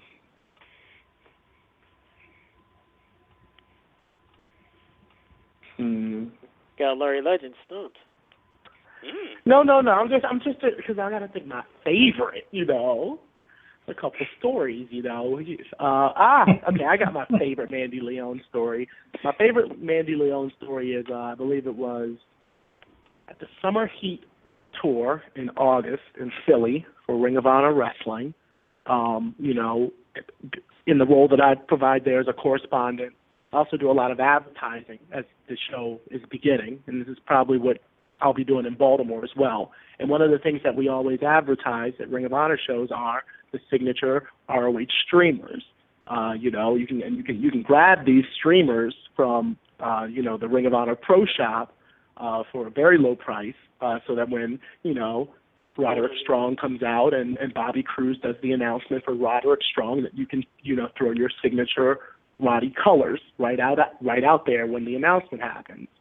And given whatever night that we are trying to push this merchandise and advertise all the deals, we have a hard time sometimes moving those. They sometimes don't move. Well, on this night, Mandy and I were kind of put together, in the kind of way that we kind of appear on TV, for the final, the Best in the World preview show or what have you. We were kind of a pair on the night of the Summer Heat Tour. And Mandy, we got the idea that if maybe I could advertise that she would be the one that was selling the streamers, that it would give us a little bit more, terrain to cover all throughout the Philadelphia, the Pennsylvania National Guard Armory. And, so we basically gave Mandy kind of like cigars, cigarettes, like all of these streamers.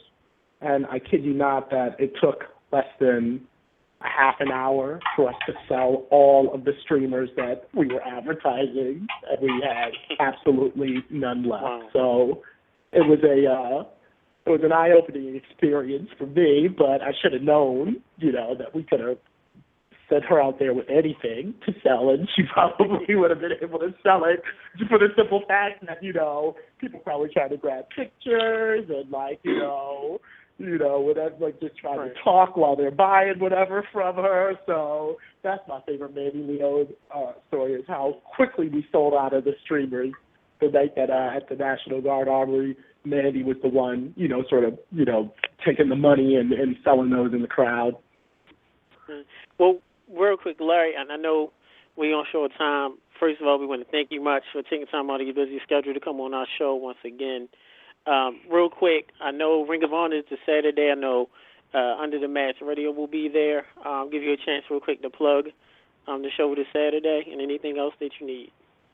Oh, yeah, man. Well, this Saturday it is the Road to Final Battle. We're on the Road to Final Battle, and the last stop is going to be right in Baltimore for Tag Wars 2014, which any longtime Ring of Honor fans will know is a tremendous event, and everybody knows Larry Legend likes a tag team extravaganza. Well, it's going to be nothing but that. So we invite everyone to come on down to the William J. Myers Pavilion. It's near Brooklyn, Maryland, around that Glen Burnie area. Real easy to find. And there is a special Toys for Tots autograph opportunity for this show, where all you have to do is bring one unwrapped toy to donate to Toys for Tots, or make a cash donation, and you can actually get a posed photograph with the Ring of Honor World Champion Jay Briscoe and his brother Mark. And that's going to be at 5 o'clock. The doors open at, I think, I don't want to quote me on this, but doors will probably open a little bit before then. 5 o'clock is the huge Toys for Tots autograph session with the Briscoes, and then special 6 p.m. bell time. So that's going to be a grand event. I will be there with bells on, and there are still great tickets available. So go to www.rohwrestling.com to get them now, and then looming right on the horizon, Final Battle, which is going to be live on pay-per-view. So all cable providers, pay-per-view providers, and satellite providers will be allowing you to purchase that, and that's going to be live December 7th, Sunday, in New York City. So that's what's coming up for me. And also, I'll be hosting another Muay Thai MMA show this Friday at the theater in Madison Square Garden. The show is called Victory 7. So you can all of my New York, brethren, and all those people that know me from doing, Muay Thai shows or kickboxing shows or wrestling shows in the New York, Jersey metro area. The theater at Madison Square Garden on Friday night is the place to be for the first time ever MMA at the theater. I mean, they're still trying to get the full MMA in there, but not yet. But what we have tonight is for the first time ever MMA and Muay Thai on the same platform. Is what we really have as a tagline of this event. So you can go to victorycombatsports.com to learn more information about that show that I'm hosting on Friday night at the theater in Madison Square Garden. And then Saturday, Ring of Honor Tag Wars 2014 at the William J. Myers Pavilion in Brooklyn, Maryland. I will be there, and you should be there too. Yes. Well, Larry, with all that being said, we thank you much for coming on our show once again. We would definitely have you on very soon, and we will see you on Saturday at Tag Wars, Ring of Honor. Thank you for having me. All right, Thank you, Larry. much. Take care, man. Thank you. Thank you, guys. Hey, everybody, it was Larry, the legend trademarked Ring of Honor correspondent, not so much in the business. Real quick, NSC Game Boy, your quick thoughts on the interview before we go over Survivor Series. Well, I just wanted to say congratulate him. I get a chance to congratulate him again on Saturday. Under the Mat Radio will be at Ring of Honor Tag Wars and everything. So, great interview. Yes. Right now we're going to bring in I believe we have Shen real quick. We're going to do a very, very quick review. This Sunday, live, will be WWE Survivor Series. It is free. Doesn't cost $9.99 unless you already are a subscriber to WWE Network, and they will take the $9.99 from you anyway. So, WWE Survivor Series, live this Sunday. Yes, they do. Shinblade, real quick, give us a quick overhaul of the matches so we can give you your prediction. Give you our predictions of Survivor Series. Okay, well, actually, it's very quick. There haven't been many matches been told as of yet. I will start off with the pre-show, and it will be Fandango versus To Be Announced. Oh, he's still for the pre-show. Okay. Well, pretty Fandango much. I mean, it's Vince McMahon. To be announced. To be announced. We'll announce it later. But he's been around, though. It's just Vince McMahon's tool, so I guess it's like he's gone on the wayside of Triple H's reign now. There's a match that hasn't been... Well, real quick, Shin, before you do that, we got to give our predictions on that match. I think we both concur that To Be Announced will win. No, we don't. No, we don't. Against To Be Announced will win against Fandango.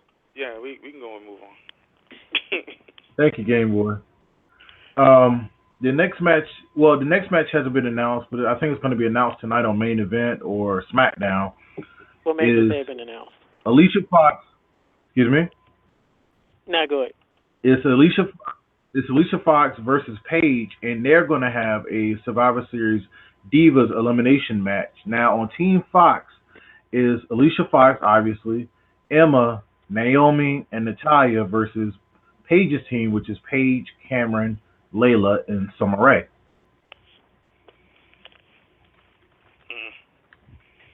Bathroom break. Game Boy? Oh, we not moving on to this one even? Oh, I'm sorry. I really don't. Even though it's Tylenol PM. Alicia Fox team probably Tylenol PM. Okay, moving on to the matches that matter. Yeah, please. No, actually, to tell you the truth, this is Tylenol BM because this makes you go to the bathroom. But moving on. The next match will be, which was announced on Raw, is a fatal four-way for the WWE Tag Team Championship, which is the Dust Brothers, Gold and Stardust, versus the Usos versus Los Matadores versus the two Mizes, the Miz and Damian Mizdow. And it's a Game Boy. Finally, I think Mizdow and I think they're going to win the titles. They getting the biggest push. The fans are really behind the whole stunt double character with Mizdow and them. So I'm really looking at they're probably going to walk away with the titles. Okay. Can I ask this? Sure. Good. This is a long storyline type question or whatever. You think if uh, Damien Mizdow and The Miz wins it, you think that eventually, along down the line, it's going to be a rift because Damien Mizdow is getting more popularity? And Well, that's we the did, point. yeah, we would say we actually was on last night, had a quick opportunity to be on a fellow show here, Pro Wrestling Powerhouse Reaction, and that's something that we did mention. I feel Damien Mizdow and The Miz should win because it's something different. It's the best thing they got going on. I mean, Lost Matadors just got thrown in because they had nothing else better to do. But the funny thing I would do is kind of like Scott Pilgrim with Chris Evans' character where he had all the stunt doubles. If they win the titles, if the Miz wins the title and Mizdow has the title, what happened to Mizdow get a stunt double himself with a fake title? Or if Miz wins the title, does Hornswoggle? Miz hold? Yeah, well, not Hornswoggle. You can bring somebody from NXT. Or if Miz wins the titles, does he hold both titles and Mizdow have a replica? Because stunt doubles don't have anything legit. They always have. That's actually pretty smart, but I don't think WWE will go that far. I don't think they that Yeah, smart. this is WWE. Yeah, this is WWE. They won't do They Well, that. simplify everything. Well, But I tell you the truth. I give it to Golden Stardust just to shock people, just for the upset. Would that really be a shocker if they win? Well, They to won the me, past no, like 8 but months. the way people, Very as true. far as pushes, is like no, it's been like 2 months. Well, The way one thing's for it's sure. been like as far as pushes, yeah. One thing's for sure. Lost Matadors won't win.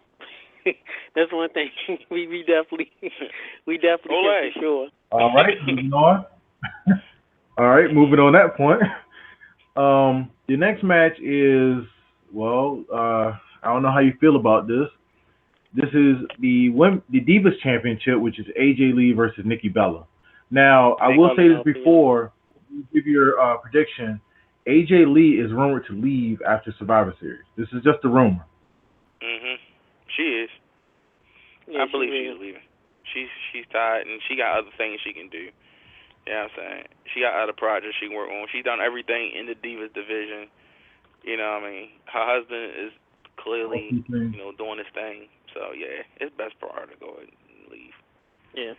Okay. But that more angry as they Now are, the main event. they're going to put it out on.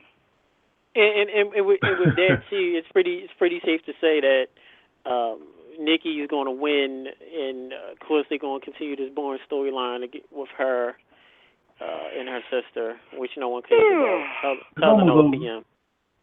Yeah. Moving on to the next. It's almost over. The month's almost over. Well, this is the match I want to see personally because the promos are so good, and it's Bray Wyatt, the Eater of Worlds, versus Dean Ambrose, the Titty Master. This has been an excellent promo. Excuse me? Not good.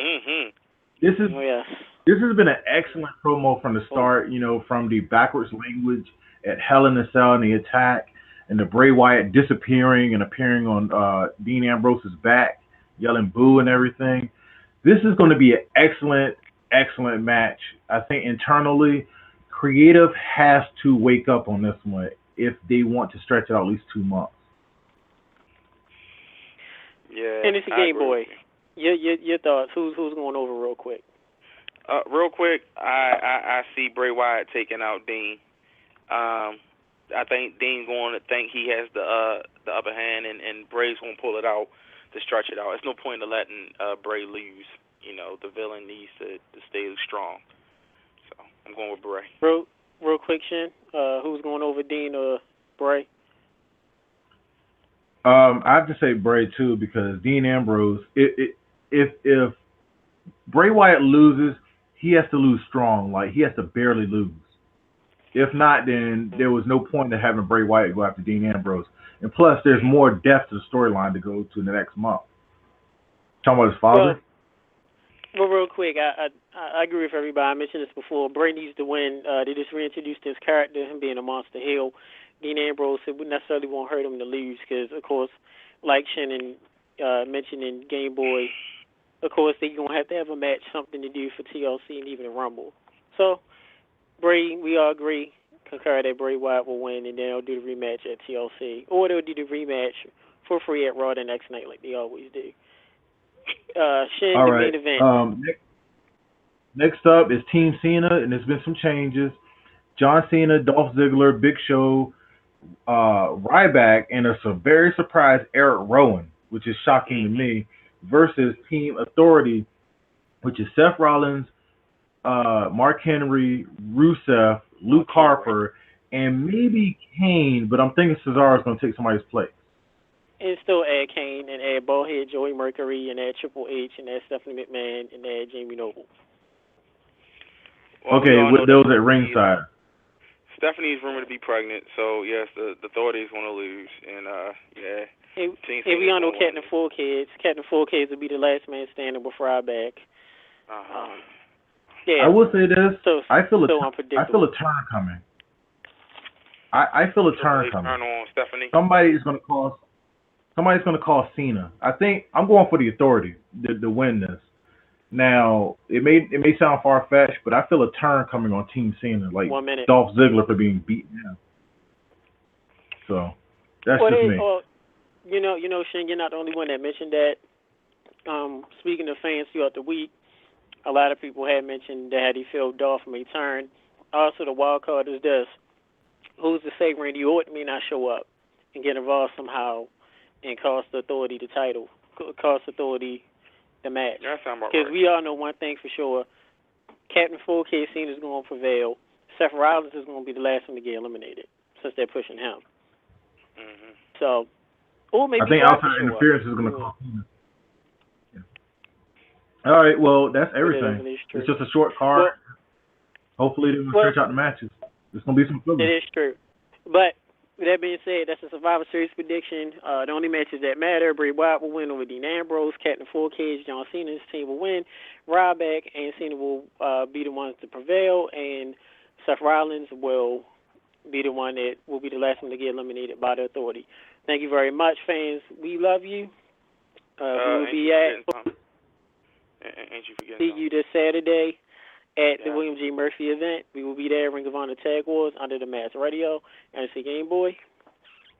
And don't forget, folks, to check out our Facebook page from this past Saturday at Rage in Pittsburgh. Under Matt was in the house. Check out all the photos and videos of everything that was going on. And shout out to Big Red for trying to put on a last-minute show, which turned out to be excellent. And we can't wait for the next show to come out. Yes, and then probably we'll give you more updates on that. Thank you, Sensational One Shimblade. Thank Boss Rutten. Thank Larry the Legend Trademark, Ring of Honor, and everywhere else. We will talk to you all next week. Please check our Facebook page with the great guests that we have next Tuesday. Live.